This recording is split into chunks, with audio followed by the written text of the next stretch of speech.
ನಾನಿವತ್ತು ಶಾವಿಗೆ ಉಪ್ಪಿಟ್ಟು ಮಾಡೋ ವಿಧಾನವನ್ನು ತೋರಿಸ್ಕೊಡ್ತೇನೆ.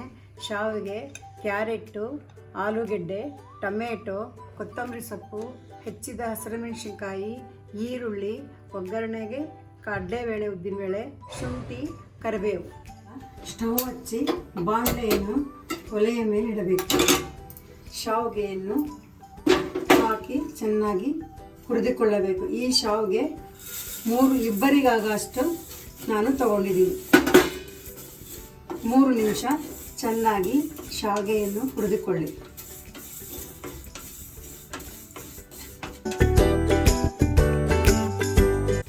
ಸ್ವಲ್ಪ ಕೆಂಪಾಗಿ ಹುರಿಯಬೇಕು. ಈಗ ಸ್ವಲ್ಪ ಕೆಂಪಗೆ ಆಗಿದೆ.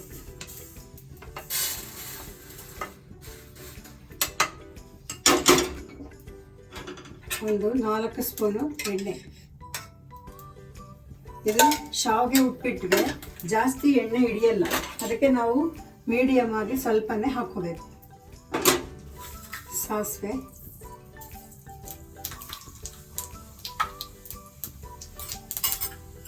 ಉದ್ದಿನಬೇಳೆ, ಕಡಲೆಬೇಳೆ 1 ಸ್ಪೂನ್, ಹೆಚ್ಚಿದ ಹಸಿರು ಮೆಣಸಿನ್ಕಾಯಿ, ಶುಂಠಿ, ಕರಿಬೇವು,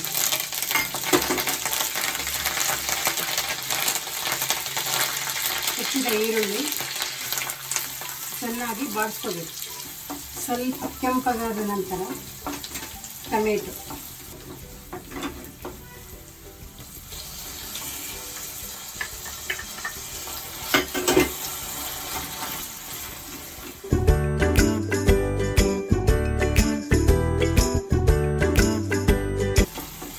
ಈಗ ಆಲೂಗೆಡ್ಡೆ, ಹೆಚ್ಚಿರೋ ಆಲೂಗೆಡ್ಡೆ ಇದಕ್ಕೆ ಹಾಕಿ ಅದನ್ನು ಚೆನ್ನಾಗಿ ಫ್ರೈ ಮಾಡಿ.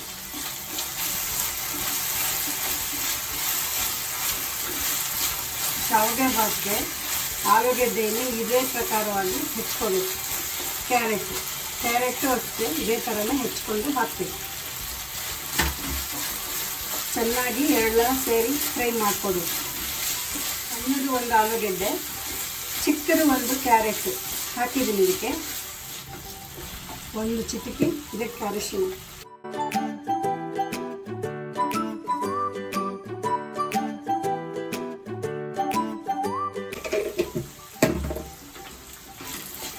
ಈಗ ಚೆನ್ನಾಗಿ ಬಾಡಿದೆ.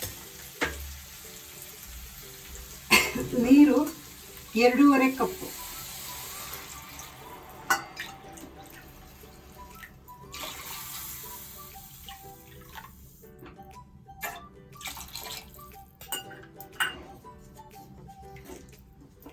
ಉಪ್ಪು ರುಚಿಗೆ ತಕ್ಕಷ್ಟು.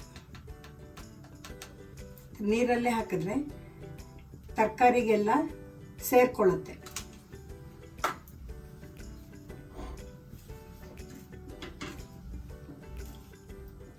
ಒಂದು 2 ನಿಮಿಷ ನೀರು ಕುದಿಯೋಕ್ಕೆ ಸ್ಟಾರ್ಟ್ ಆದರೆ ಸಾಕು. ಶಾವಿಗೆಯನ್ನು ಹಾಕಬೇಕು.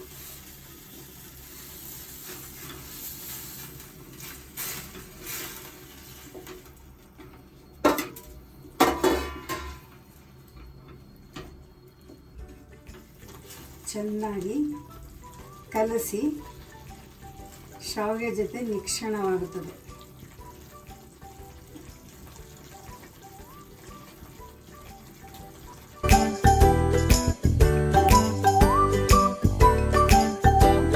ಈ ಪ್ಲೇಟನ್ನು 2 ನಿಮಿಷ ಮುಚ್ಚಿಡಬೇಕು.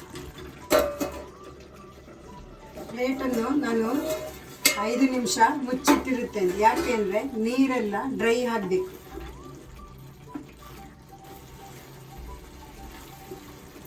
ಒಂದೆರಡು ಡ್ರಾಪ್ ನಿಂಬೆ ರಸ,